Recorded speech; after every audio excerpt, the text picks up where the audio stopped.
코로나의 3차 유행이 본격적으로 시작되었습니다. 오늘 이렇게 코로나 중에도 주님의 전을 찾아서 예배하기 위하여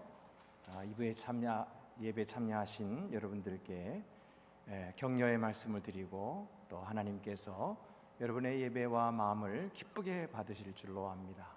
대단하십니다. 정말 참 어렵고 힘든 시기인데 하나님께서 여러분에게 더 힘주시고 또 우리의 믿음을 잘 지키게 해주실 줄로 믿습니다.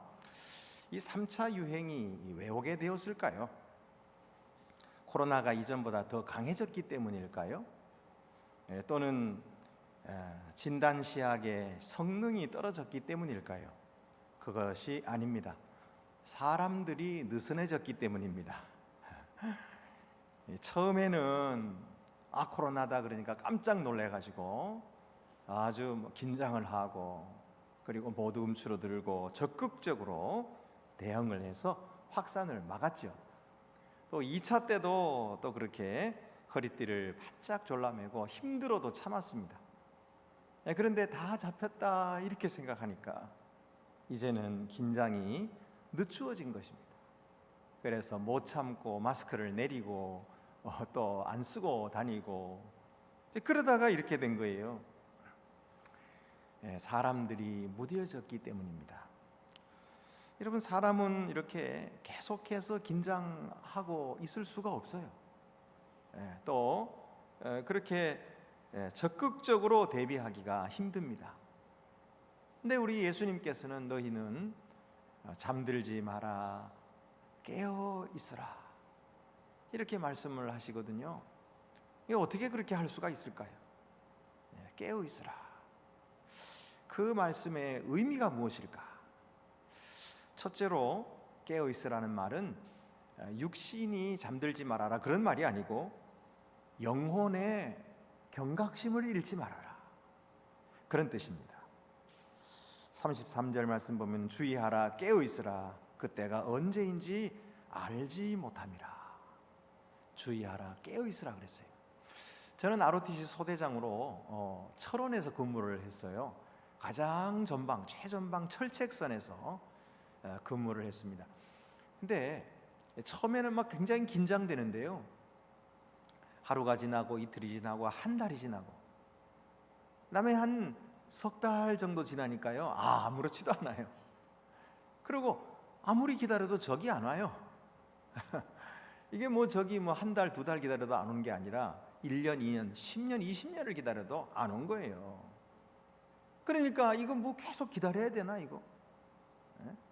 그런 생각이 들고요. 그 다음에는 느슨해지는 거예요. 여러분, 그렇다고 해서 그만두면 되겠어요? 포기하면 되겠어요? 안 됩니다. 적이 오지 않아도 거기서 깨어 있다고 하는 것, 지키고 있다고 하는 것, 이것이 바로 나라를 지키는 아주 중요한 의미가 있는 행동인 거죠. 우리들도 마찬가지입니다. 예수님께서 깨어 있으라. 깨어 있기가 쉽지 않아요. 그러나 깨어 있으려고 하는 그 마음, 잠들지 않으려고 애쓰는 그 마음이 바로 의미가 있어서 구원받는 거예요. 그 마음이 있을 때 우리 주님을 맞이하게 되는 것이죠.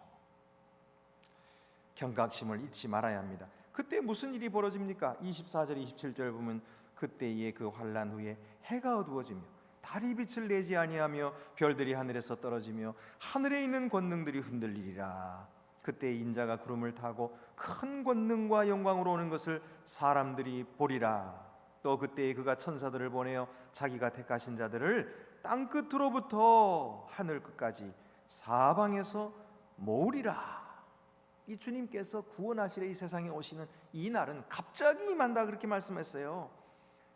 그리고 온 자연이 변한다는 것입니다. 왜 자연이 변합니까? 왜 이렇게 해가 어두워집니까? 이 별이 떨어지는 이유가 뭐예요? 우리 인간들이 죄를 범했기 때문에 이 모든 자연들이 영향을 받고 있다 그랬어요. 로마서에 보면은 신음하고 있다 그랬어요. 이렇게 영향을 받고 있기 때문에 인간에 대하여 심판하시는 그날에 모두가 다 떨어지는 거예요. 여러분, 그래서 우리가 그때에 되면 회개를 할 수가 없어요. 회개의 기회가 지나가 버렸어요.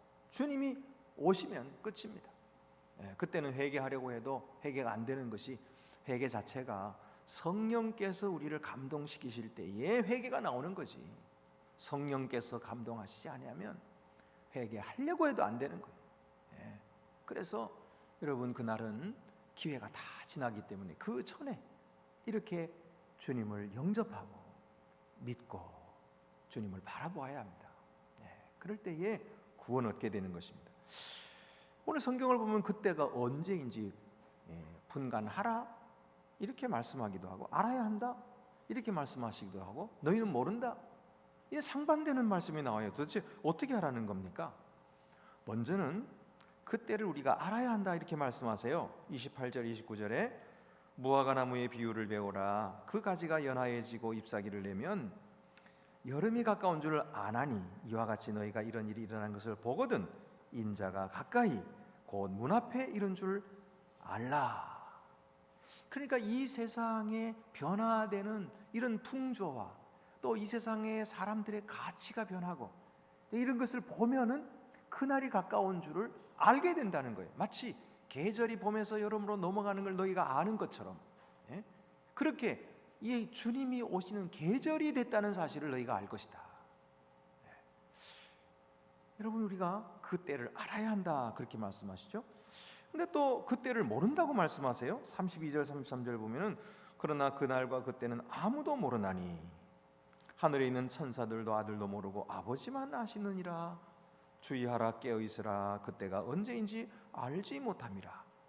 이때는 또 아버지만 아시니까 너희는 알지 못한다 그래요. 심지어는 예수님 자신도 모르신다고 말씀하세요. 이 말은 이상하죠. 예수님이 삼위일체 하나님 중에 한 위격이신데 어떻게 하나님이 아시는 것을 본인이 모르실 수가 있을까? 근데 여러분, 예수님이 이 세상에 사람으로 오실 때에 자기의 모든 특권을 내려놓으셨어요. 영광의 보좌의 특권과 하나님 되심의 특권을 다 내려놓으시고 우리를 위해 이 세상에 오셨거든요. 그렇기 때문에 그것은 아버지께 맡겨드리고 그는 모르신다 하신 거예요. 여러분, 그러므로 우리에게 주님께서 주시는 말씀은 뭡니까? 그 시절을 알아라. 그 때가 어느 때인가 하는 절기를 알아라. 그러나 그 날을 계산할 필요는 없다. 그것은 아버지께 속한 것이다. 아버지의 소관이다. 그러므로 너희는 그 언제나 깨어있으라, 경각하라고 말씀하고 계시죠. 그러면 여러분, 이 늘 깨어있으라는 말씀은 바로 마지막 날에 초점을 두고 살아라 하는 그 삶의 의미가 있는 것입니다. 이것을 가리켜서 소위 종말론적인 삶이라 그렇게 말합니다. 그러니까 우리가 오늘을 살고 있지만 이 오늘의 사는, 내가 학교 다니고 그 다음에 직장 다니고 또는 가정생활하는 이것이 마지막 종말에 비추어 볼 때에 어떤 의미가 있는가, 이것을 생각하고 살아가는 것이 바로 종말론적인 삶인 거예요. 이거 생각하지 않고 마치 세상이 끝나는 것이 없을 것처럼, 영원히 그냥 지속될 것처럼 그렇게 생각하면은 이 세상에 살아가는 삶이 뜻이 없어요. 의미가 아무것도 없어지는 것입니다. 내가 오늘 직장에서 그렇게 경쟁하며 진급하기 위해서 애를 쓰는 일이 종말에 비추어 볼 때 무슨 의미가 있을까? 이걸 한번 생각해 봐요. 또 오늘 내가 실패하고 오늘 고난을 맞이한 이 삶이 내가 앞으로 장차 최후의 승리를 얻는 그날에 무슨 의미가 있을까? 그날에 생각해 볼 때 오늘 내 고난이 무슨 의미가 있을까? 이것을 생각해 보는 거예요.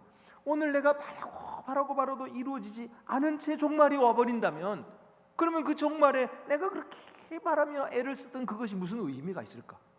이걸 한번 생각해 보는 거예요. 그러면 우리의 삶이 의미가 달라지는 것입니다. 그날을 생각하면서 자꾸만 수정하게 돼요. 바르게 되는 것이죠. 그리고 진리의 길을 찾아가게 되는 것입니다.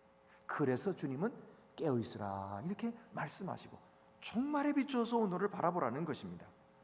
우리 교회는 추모의 벽을 세워놓고 있어요.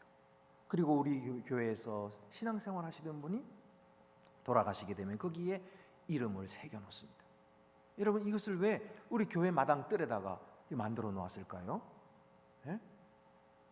여러분, 이것은 우리가 종말론적인 삶을 살자는 것입니다. 우리가 지금 앉아있는 이 자리에서 바로 그 자리에 앉아서 예배하시던 우리의 선조들이 지금은 안 계신 거예요. 하나님의 품에 안 계신 것입니다. 그 나라에 가셨어요. 그래서 그분들을 기억하자는 거예요. 그러면 오늘 우리의 삶이 달라집니다. 왜? 우리도 그렇게 될 것을 기억하니까 우리가 경성하게 되고 깨어있게 되는 것입니다. 여러분, 이것이 바로 오늘의 삶이 새로워지는 비결인 것입니다. 종말이 다가오고 있음을 부디 잊지 마시기를 바랍니다. 두 번째로 깨어있으라 하는 말은 아무 일도 하지 말고 지켜보고만 있으라 그런 말이 아니고요, 이것은 열심히 일하라는 뜻이에요. 34절 35절에 깨어있으라라고 하는 이 본문의 배경을 한번 생각해 보시고 읽어보시기 바랍니다.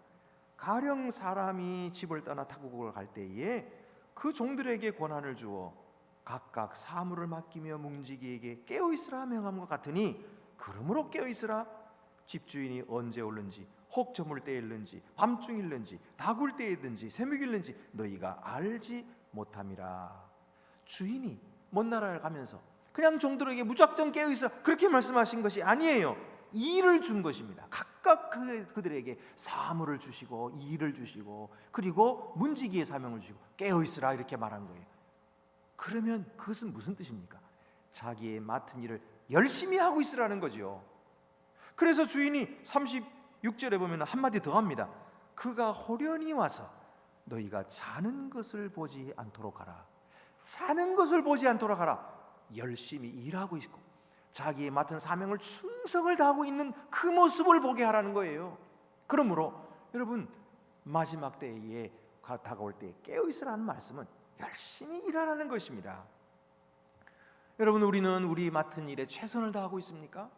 우리가 살아가는 길에 주님을 섬기기 위해서 애를 쓰고 있습니까?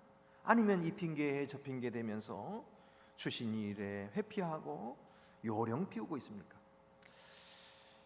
우리 성도들이 이 어려운 시기에 가족들을 위해서 희생하고 또 이리저리 다방면으로 애를 쓰고 있는 모습을 볼 때에 참 마음이 짠합니다.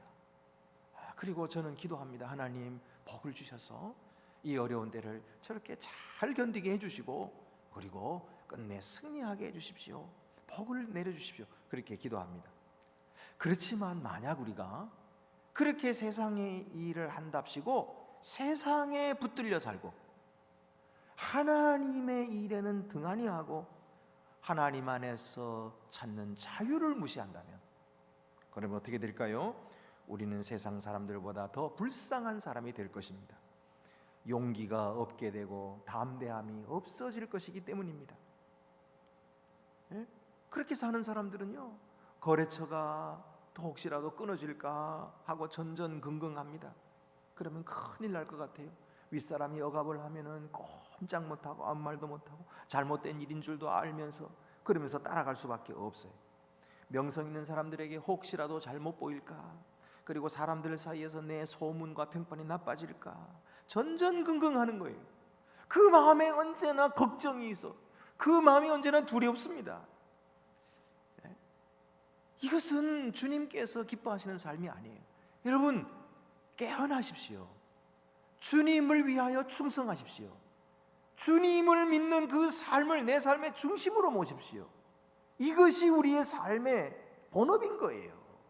세상에서 일하는 그것이 우리의 본업이 아니고 그것은 부업이에요. 주님을 섬기는 것을 본업으로 삼고 살면은요, 우리의 마음에 담대함이 생겨요.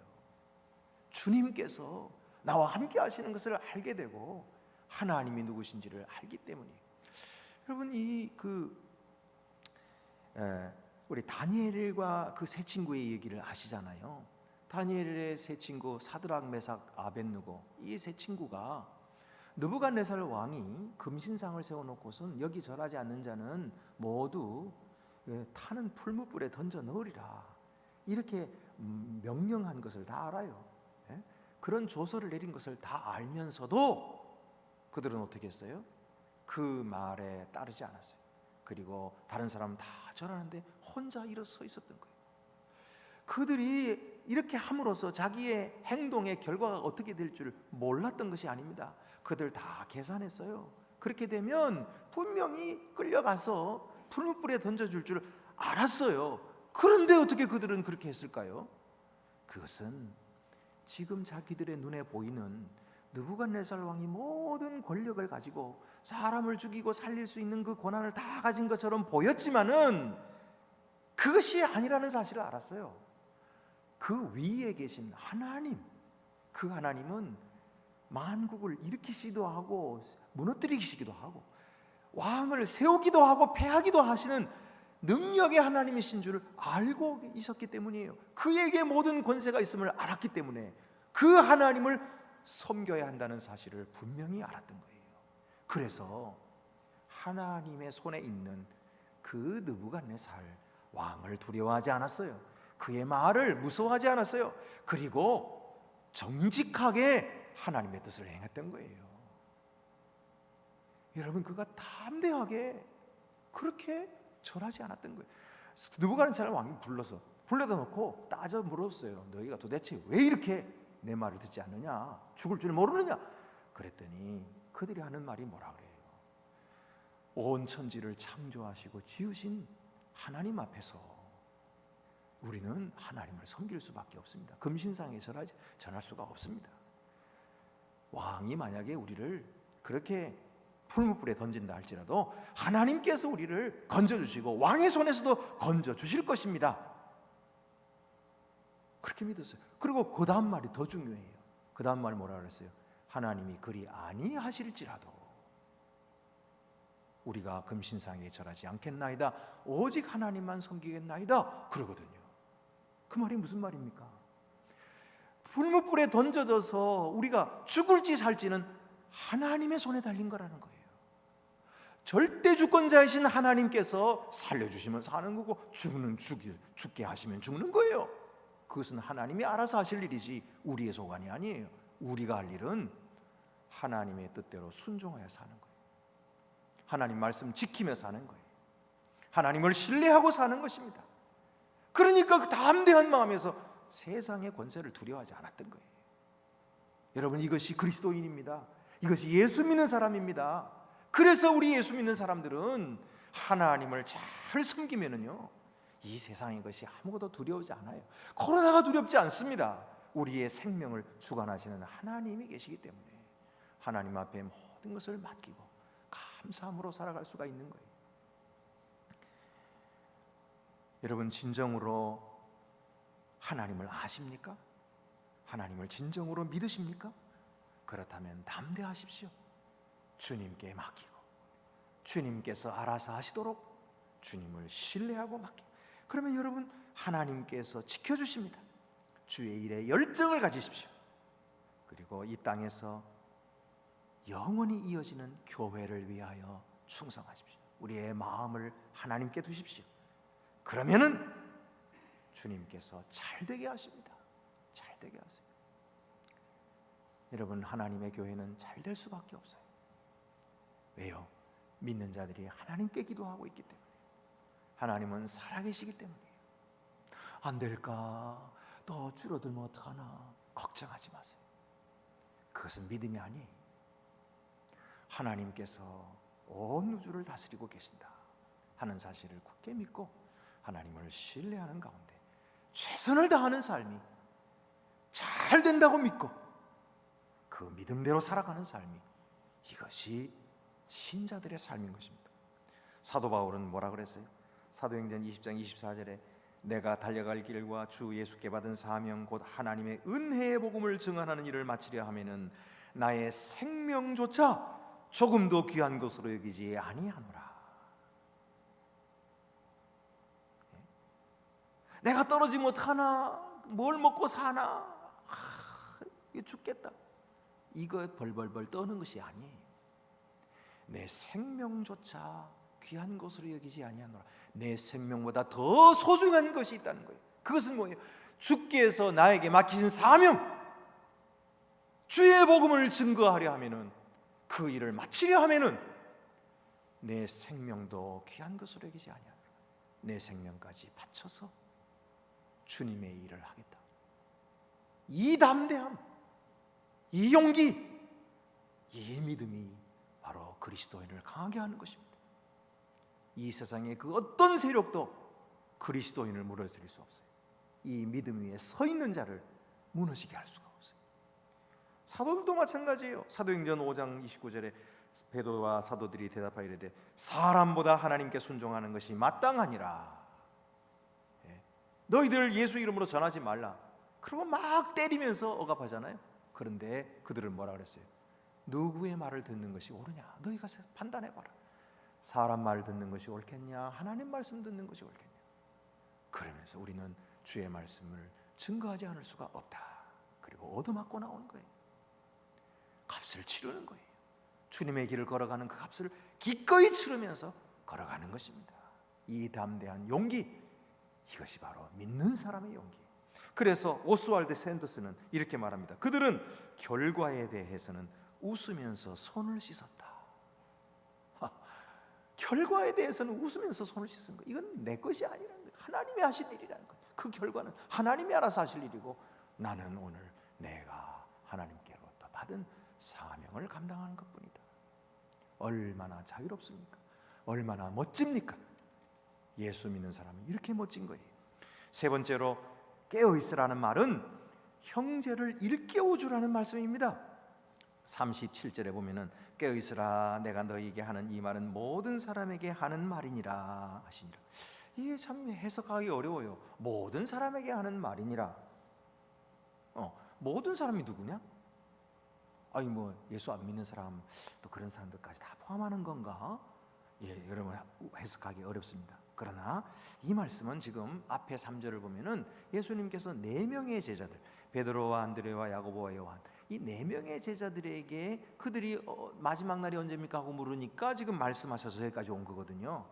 그러니까 이 말씀은 뭐냐면 이 지금 4명의 제자들뿐만 아니라 다른 제자들도 모두 알아야 하는 아주 중요한 말씀이라는 거예요.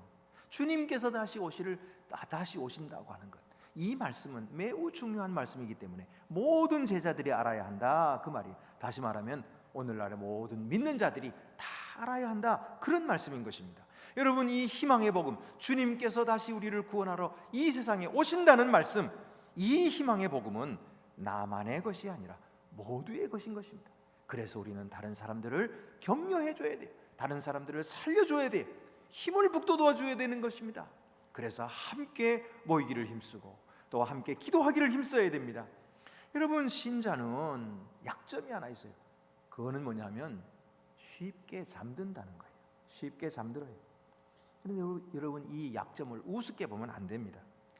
코로나 3차 유행이 이렇게 된 것도 결국은 느슨해졌기 때문인 것처럼 교회가 악한 자의 공격 앞에서 약해지고 있다면 무엇이 문제일까요? 느슨해진 것이 문제인 거예요. 교회가 잠들 수 있다는 바로 이 자기 자신의 약점을 우습게 보면은 교회는 큰 타격을 입을 수밖에 없어요. 사실 교회 권세는 우리 주 예수께서 베드로에게 내가 이 반석 위에 내 교회를 세우리니 음부의 권세가 이기지 못하리라 하고 말씀하셨어요. 그러니까 교회가 정신 차리고 깨어서 함께 힘을 모으면은요, 감당하지 못할 일은 없어요. 이 세계 역사를 훑어보세요. 교회가 이기지 못한 일은 없어요. 교회는 주님 안에 있기 때문에, 그 권세를 받았기 때문에 사탄의 권세도 이길 수가 있어요. 그러나 문제는 뭐냐면 교회가 자기의 약점, 쉽게 잠이 든다고 하는 이 약점을 간과해버리면, 그러면 그 약점을 마귀가 타고 파고드는 거예요. 그러면 무너지는 것입니다. 여러분, 지금 우리가 이 역대하 이야기를 쭉 읽으면서 여호사밧 이야기, 또 여호람 이야기, 또 아하시아, 이런 왕들이 망했는데 그 공통점이 뭘까요? 산당을 무너뜨리지 않은 거예요. 여러분, 산당이 무너뜨리기 어려운가요? 산당이 아주 무슨 쇠로 만들어서 튼튼해가지고 부서지기 어려운가요? 아니에요. 산당은 그냥 집이기 때문에 망치로 두드리면 부서지는 거예요. 그런데 그걸 왜 못 이겨요? 우습게 보니까. 그 산당, 그게 뭘 우리나라를, 이 하나님의 세우신 나라를 무너뜨리겠냐, 이렇게 우습게 보고 그거를 가볍게 여기는 거예요. 그래서 그냥 남겨둔 거예요. 그러는 바람에 그들이 모두 우상 숭배에 빠져버린 거 아닙니까? 그래서 나라가 망한 거예요. 여러분, 우상 숭배는 우습지 않습니다. 결코 우습지 않아요. 우리가 하나님을 찾는다고 하는 것은 너무나 어려워요. 계속해서 찾아야 되니까 그게 어려운 거예요. 하나님은 눈에 안 보이시거든요. 눈에 안 보이시는 하나님을 계속해서 예배하고, 계속해서 그에게 기도하고, 계속해서 그를 찾는다고 하는 것, 그의 말씀을 계속해서 듣는다고, 참 어려워요. 차라리 눈에 보이는 화려하고 우리에게 뭔가 주고 막 이런 거 따라가는 게 그게 얼마나 쉬운지 몰라요. 그래서 우상 숭배에 빠지기가 쉬운 거예요. 교인이 잠들기가 쉬운 거예요. 하나님을 찾지 않기가 쉬운 거예요. 여러분, 이 삼손이 힘이 없어가지고 눈 빠지고 눈 뽑히고 그렇게 맷돌 돌리고 그렇게 됐습니까? 삼손이 얼마나 힘이 강한데요. 나귀 턱뼈 하나 가지고 적군을 모조리 다 무찌른 사람이에요. 그런데 그렇게 힘센 사람이 왜 그렇게 무너졌어요? 들릴라의 무릎에서 잠들었기 때문이에요. 잠들면 반응할 수가 없어요. 잠들면 나는 안 해요, 거절할 수가 없어요. 잠들면 대항할 수가 없는 거예요. 그렇기 때문에 머리카락 다 잘렸잖아요.